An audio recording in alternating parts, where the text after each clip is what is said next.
한국타이어 대 금호타이어 2024년 1분기 실적을 비교 분석해 보도록 하겠습니다. 어, 비교한 결과 맨 처음에 여기 작성했던 것은 전년도 그 2023년도 연간 실적을 세 군데 회사 어, 그 넥센 타이어까지 해가지고 비교 방송을 한 적이 있는데요. 그때 써놓은 얘기는 한국 쪽팔리는 줄 알라 하고 좀 자극적인 말을 했더니 그게 조회수가 좀 올라가더라고요. 저는 그런 자극적인 얘기, 선동적이고 선정적인 그런 제목은 좀 절제하려고 좀 그런 생각을 가지고 있습니다. 그래서 결국은 뭐냐, 어떻게 좀 절제된 표현이 뭐가 있을까 생각을 해봤는데 한국 타이어 제품 회전율을 높이세요 라고 얘기할 수밖에 없겠습니다. 구독, 좋아요 부탁드리고 필요하시면 1.5배속을 보시기 바랍니다. 매출에서 역전이 됐습니다. 그 1분기에 이 한국 타이어가 규모도 커서 항상 매출이 많았는데 금호 타이어보다 매출액이 10.6% 주로 작게 매출이 됐습니다. 그리고 재고 자산은 82.8%나 더 많습니다. 그 다음에 이 판매 관리비가 금호보다 딱 100%, 2배 많습니다. 이 규모가 커서 그런지 또 인원이 많아서 그런지 이 판매 관리비가 많이 나가네요. 결과 그 영업이익은 한국 타이어가 447억이고 금호 타이어는 997억 이익을 냈습니다. 영업이익률도 5.9% 적게 나옵니다. 이렇게 졌습니다. 1분기에 금호타이어한테. 스루퍼 회계로 봤을 때 매출에 비례하는 매출 재료 비율을 보면은 재료 비율은 한국 타이어가 38.3%로 매우 낮아요. 어, 금호 타이어는 53%고 그러면은 한국 타이어가 왜 이렇게 낮을까? 이건 뭐 미리 말씀드리면은 어떤 그 내부의 어떤 그 제조 원가 이거를 먼저 분석을 하게 되는데 결론적으로 얘기하면은 한국 타이어 판매 단가가 높다. 그럼 왜 그러냐? 그럼 질이 높아서 그렇다라고 얘기할 수밖에 없을 것 같습니다. 어쨌든 이렇게 낮은 거를 우선 생각하면 것은 원재료를 싸게 구입하는 것일까 한번 생각해 보는 거고 운영 경비가 그 한국 타이어가 21.2%가 높아요. 이것도 그 규모가 커서 음, 좀 이렇게 그 운영 경비가 전반적으로 높게 나오는 거 아니냐. 그러니까 그 금호 타이어보다도 그 이 TOE 생산성이 뒤지게 됐죠. 그리고 또 재고가 늘어나 가지고 원가 회계 영업이익보다 24억 원 적게 스루프 영업이익이 났고 금호 타이어는 재고를 줄여 가지고 25억 원이 또 거의 26억 원이 이익이 더 났습니다. 비용의 성격적 내용을 비교를 해 봤을 때 여기에서는 의미가 있는 것은 가공 비율이겠습니다. 이 가공 비율이 그 45%고 금호 타이어가 32%예요. 그러니까 가공 비율이 14% 높으니까 코스트가 더 많이 들어간다 이런 얘기가 되겠죠. 상대적으로 생산 비율은 더 낮게 나오게 되겠죠. 총 제조 비용에 비교했을 때는 이 총 제조 비용은 그 회사가 제시한 이게 왜 그러냐 그러면은 그 한국은 원재료 사용액이라고 표현되어 있고 금호는 매입액으로 되어 있는데 이 제조 원가로는 비교 여기에 나온 거로는 여기에서 가공비 더한 게 총 제조 비용이 돼야 되거든요. 근데 이제 그게 안 됩니다. 안 되는 게 아니고 좀 그 저기 총 제조 비용 산식에 안 어울리는 거죠. 또 숫자가 왜곡이 되고 그래서 총 제조 비용은 매출 원가는 자기네들이 제시한 거니까 여기에서 재고 자산도 공시가 되는 거니까 그 증가액만 더하면은 총 제조 비용이 나오게 됩니다. 그래서 총 제조 비용도 이제 한국 타이어가 적게 팔렸으니까 좀 낮게 나왔어요. 금호는 좀 비싸게 나오고.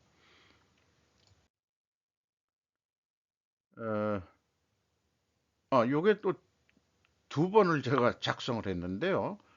어, 제가 구두로 얘기한 걸 여기다가 좀 표현을 했네요. 네. 이거는 참고해 주시고. 그러면은 요 Q2에서 여기다가 좀 이게 뒷면이 좀 안 보이는데 왜 한국의 생산 재료비 낮을까? 생산 재료 비율이 상대적으로 그럼 낮아지죠. 그래서 아까 얘기한 대로 답변은 자산 규모가 금호보다 2배 이상 높기 때문에 그렇다. 이렇게 고정비 성격의 운영금리가 높기 때문에 이렇게 그 생산 재료 비율이 낮을 수밖에 없다. 이런 얘기고요. 운영 비용이 더 높은 것은 규모가 크니까 감가상각비도 더 많이 나갈 겁니다. 1단계 그 재고자산의 변동 범위 기준 한국 타이어는 1분기에 맞춰졌는데 그 재고자산의 변동 범위 기준이 전체 재고자산에서 미착품을 뺀 게 그게 기준이에요. 금호 타이어는 전체 재고자산이고 두 회사가 다 마음에 안 듭니다. 어, 표준은 WCI 표준으로 해야 됩니다. 논리상이나 합리적으로 봐서 가공비가 배부가 되는 제품, 반제품 이런 거가 매출 원가에 영향이 가는 거지. 어떻게 원재료를 거기다 왜 또 넣느냐? 원재료는 사용량이나 매입액이 들어가잖아요. 그러니까 이중으로 들어가는 꼴이다. 재고자산 변동 범위에 그걸 넣으면은 저는 그렇게 생각합니다.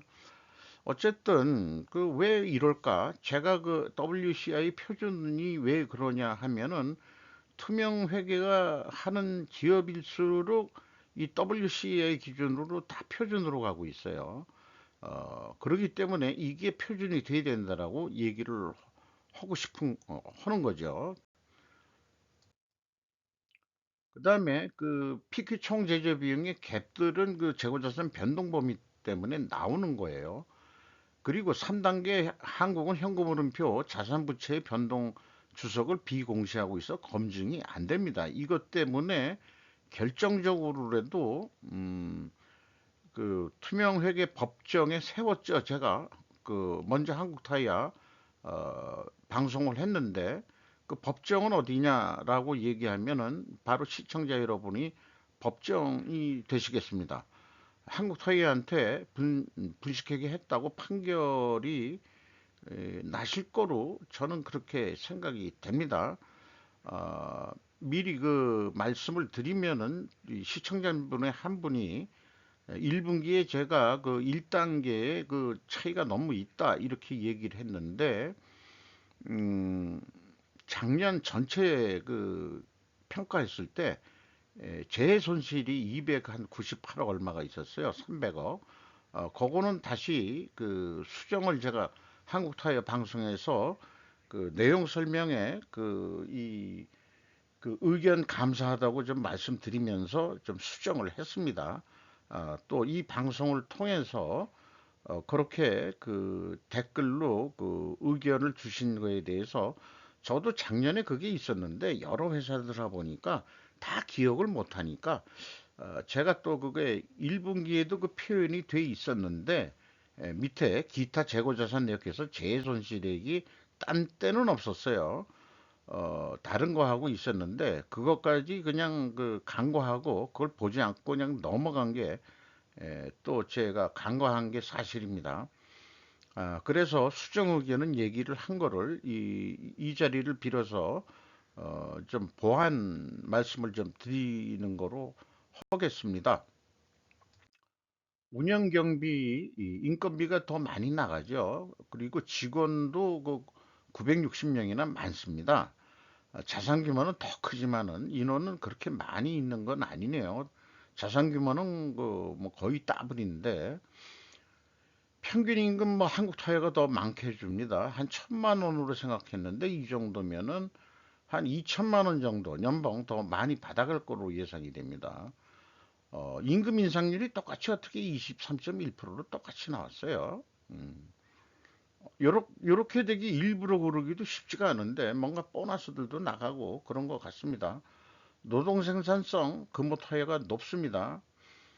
어, 한국보다 높은 생산성을 보여주는 금호가 과거에 어떤 경영을 했길래 적자가 나고 이 부채가 늘어가지고 그 저기 그 채권은행한테 그 경영권이 넘어가가지고 그 우리은행하고 산업은행 거기에서 결국은 그 팔대를 찾다가 국내 기업한테 넘기질 못하고 중국 자본한테 넘긴 거죠. 그런데 넘기고 나서 한 1, 2년 지나니까 지금 이익들을 내고 있다는 게 이제 그게 차이점이죠. 월급이 많이 깎인 거는 사실입니다. 경영평가 지표로서 재고 회전율 하나만 보면은 뭐 다른 거는 저는 뭐 안 봐도 된다. 결정적인 경쟁력은 재고 회전율이다.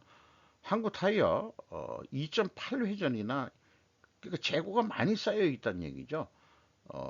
재해 손실이 나서 없어졌는데도 스루픈율은 근데 그 스루픈율까지는 한국이 높아요. 그런데 전체적으로 경비가 많이 나가니까 운영 경비가 TOE 생산성에서 뒤지게 되는 거죠. 이것이 이제 이 금호 타이어보다 영업이익이 적게 나오는 근본 원인이 될 것 같습니다. 나머지는 좀 참고해 주시는데 참 한국 타이어는 거의 이자 부채도 없죠. 거의 뭐 5.6%면은 뭐 이 정도 수준이면은 거의 무차입 경영을 할 정도로 재무 구조는 튼튼하다. 한국 타이어는 그건 뭐 현실적으로 그런 건데 그래서 그런 건지 저건 현금 버퍼율도 많이 가지고 있어요. 88.5% 넉넉하게. 그런데 넉넉하게 가지고 있는데 왜 대금 지급 속도는 왜 늦게 주냐? 요거를 좀 얘기하고 싶어요. 어, 이 물건을 사는데 좀 다 아쉬운 거예요. 자기네도 그 수금하는. 근데 3개월에 0.8회전이 되면 수금이 매우 늦는 거죠.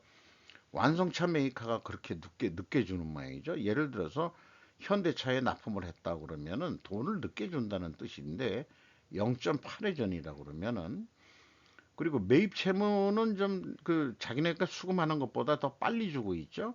요거는 이제 구매할 때 좀 아쉬운 게 있다 이거예요. 제가 해석할 때는 납품 협력업체한테 아주 대중수기업 상생한다고 그러지만은 공급하는 쪽이 시장 우위에 있을 수 있습니다. 이렇게 그 납품 대금을 미리 빨리 더 주는 것은 그렇게 해석이 될 수 있겠습니다. 두퐁 RY 이건 뭐 완전히 금호 타이어는 두 자리 숫자인데 에, 이거 한국 타이어 그 임원진들 얼굴을 들 수가 없을 겁니다. 원재료 가격 추이를 보면은 얼마에 구매를 하느냐. 타이어 만드는데 다 똑같이 들어가요. 천연고무, 합성고무, 타이어 코드라는 게 있고 카본 브레이크 들어있고 보드와이어라는 게 들어가는데 이게 한국 타이어가 이렇게 비교를 해보니까 9.3%더 비싸게 잡니다. 그런데 매출 재료 비율하고 생산 재료 비율은 낮다. 상대적으로. 그 이유가 뭘까? 스로프 손익계산서 비교에서 나온 첫 질문에 대한 답변이 되질 않아요. 어, 재료비를 싸게 살 거 아니냐 그렇게 얘기했는데 그거는 아니다 이거예요. 자, 그러면 뭐가 원인이냐? 뭐 미리 말씀드렸지만 판매 가격이 높기 때문에 그렇다. 그래서 이 재고자산의 변동과 해가지고 생산 재료 비율을 보면은 이제 한국 타이어가 더 저기 낮죠? 그 금호 타이어보다.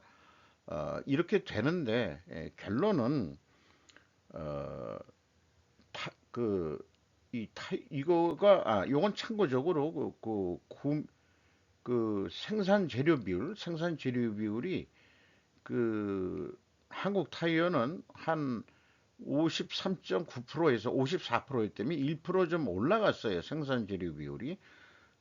생산 재료 비율이 올라갔다는 얘기는 가공 비율이 또 더 떨어졌다는 얘기죠. 네. 그 가공 비율은 생산 재료 비율이 1% 올라갔으면은 1%더 떨어졌을 것이다.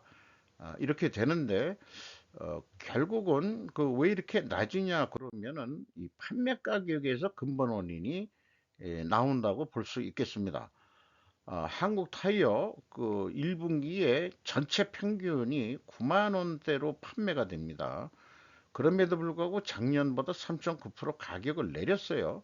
작년에는 12%를 가격을 올렸는데도 팔렸고, 근데 금호 타이어는 72,600원 꼴입니다. 그러니까 가격 변동이 없어요. 작년에는 또 거꾸로 내렸고, 그러니까 저가 공세를 하고 있다. 이렇게 볼 수도 있겠습니다. 그런데도 이익이 남으니까 덤핑은 아니다. 이런 얘기예요. 그래서 이 단가 차이를 보면은 한국 타이어가 18,000원 더 비싸요. 그럼에도 불구하고 더 나간다 그러면은 무슨 이유로 한국 타이어가 비싼 가격이라도 이렇게 팔릴까? 그런 거 보면은 한국 타이어 제품은 금호와 달리 고품질의 제품인 것 같다. 원재료들은 다 똑같이 들어가는데 뭔가 퀄리티가 높으니까 그 시중에서 팔릴 수 있는 거 아니냐. 한국 타이어 거는 비싸고 금호 타이어 거는 좀 이거 싼 마이야. 이렇게 그 시장에서 마인드가 형성되어 있는 거 아닐까. 저는 차를 운전 안 하니까 사실 자동차에 대해서는 별로 관심이 없어요. 그러나 이제 같이 연구하는 분들이 좀 그 자동차 그런 계통에 계신 분들이 있어가지고 이런 그 자동차 완성차와 부품 이런 쪽에 좀 분석을 좀 많이 제가 하는 것 같습니다. 그래서 이거 각각의 회사 했을 때 그 투명성 그 추적해가는 그런 거를 정리했을 때 한국 타이어는 그 반증을 해야 되는데 분식회계 개연성 가정에 대해서 모두 역방향이라서 반증을 실패했었습니다.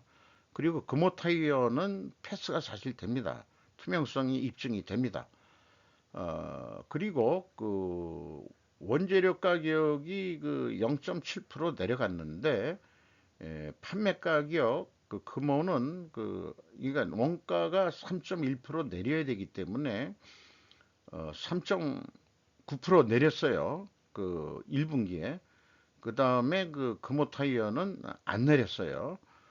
이런 차이가 있겠습니다. 재무지표, 현금 재무지표로 1번 세후 현금 순이익, 요거는 현금 수익률로 보면 되는데 이게 이게 그 영업 활동으로 번 돈이 아니고 전체 사업 활동으로 수익률이 되겠어요. 영업의 부문까지 뭐 포함해서 3.2%, 금호 타이어 7.3%, 여기에서도 집니다. 그 다음에 EMS 전체 사업 활동으로 유입된 돈 차이고 최종 유입된 돈 차이가 있습니다. 이런 경우는 이 부동산 투자 아니 비그 캐펙스 비유동 자산 투자가 그 금호 타이어가 많기 때문에 그렇다. 이렇게 얘기할 수 있겠습니다. 에, 프리캐시 프로로 그 채권자한테 한국 타이어는 이자 정도 줬습니다. 그뭐 이자 정도 주고 그다음에 원금 갚을 충분한 능력이 있는데도 은행에서는 아이 갚지 마세요. 우리도 장사해야지. 아이 그 정도 가지고 계셔야지. 돈 있다고 다 갚으시면 우리 뭐 먹고 장사합니까? 아, 대출은행이 아마 거꾸로 사정을 할 거예요. 아니 차입 좀 더해가세요. 좀 이렇게 얘기할 것 같고 금호타이어는 돈 좀 빨리 벌어서 좀 갚으셔야지 이렇게 이제 압력을 받을 것 같고 그런 차이는 있을 것 같습니다. 그리고 한국 타이어는 이익 배당 2.7% ROE 되겠죠? 금원은 레버리지율이 50% 이하로 내려가기 전까지, 그리고 결성금을 이익 잉여금으로 변환하기까지는 이익 배당은 생각할 수 없다. 당연한 얘기일 것 같고요. 이 총 자산 규모는 보니까 어, 한국 타이어가 한 7조 가까이 되고, 그 금호 타이어는 3조 1,000분이 안 돼요. 그러니까 2배 이상 총 자산 규모가 많습니다. 그러니까 자산 규모가 많고 직원 수도 많기 때문에 운영 경비가 금호 타이어보다는 많이 들어가니까, 그러면은 어떻게 하면 경쟁에 이기겠느냐? 퀄리티는 좋은데 영업이익은 금호 타이어보다 적게 나왔잖아요. 아까 말씀드린 대로 결론은 재고 회전율 올리세요. 재고를 줄이십시오. 저는 그렇게밖에는 얘기할 방법이 없겠습니다. 주가, 이 PBR로 봐야 되겠죠? 한국타이어 0.96, 금호타이어 2.66, 주식 투자자들이 기업 평가를 제대로 하는 것 같다. 그런 생각이 듭니다. 한국타이어가 이를 넘어서 좀 올라가야죠. 그래야 금호타이어에 투자하시는 분들도 기분이 좋을 것 같고, 그럴 것 같습니다.